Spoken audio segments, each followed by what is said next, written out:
She's a little bit, in a 1930s kind of way, like a bull in a china shop for that era. She's maybe a little too curious at times, but she's a lot of fun and a little lonely and loves to travel.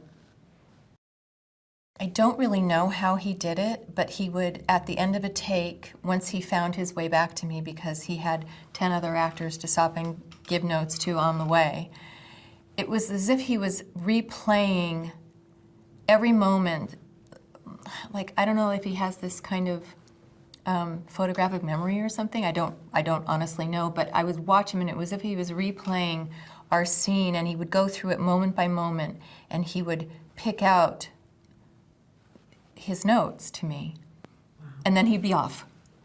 And it was like a checklist, and he was just sort of checking it off, and it was kind of extraordinary.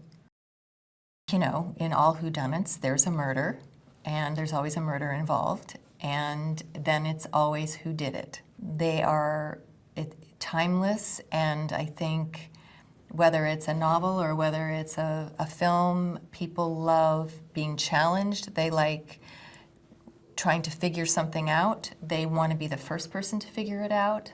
And they like to be a little scared. They like to be a little titillated in that way. It's a murder mystery. It's about a group of people trapped on a train. Somebody's been murdered and we don't know who did it. And you're sitting in a room, and that's the story.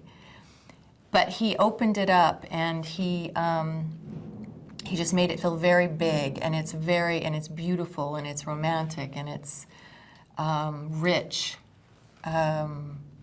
It's really cool. It's really a dream cast, and each and every one of them I've admired and wanted to work with, and you know, I mean, I literally teared up when I met Judi Dench. I had worked with Johnny before, but other than that, I hadn't worked with any of them. And not only are they all incredibly gifted and accomplished, but such fun people to be around, which is lucky for us because we were sort of stuck in a cabin together for hours and weeks and months on end. Hey, Vali here with a bonus behind-the-scenes movie fact for you. Remember Michelle Pfeiffer and her Catwoman costume? Who doesn't? Well, did you know that she had to be vacuum sealed into the latex costume? She could only wear it for limited amounts of time to avoid passing out.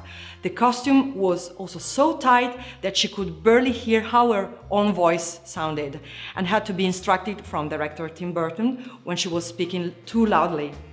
Pfeiffer has been quoted as saying that once filming was over, she never wanted to see the costume again for as long as she lived. I can't believe it.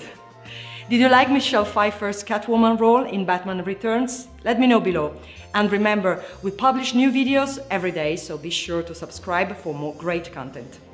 See ya!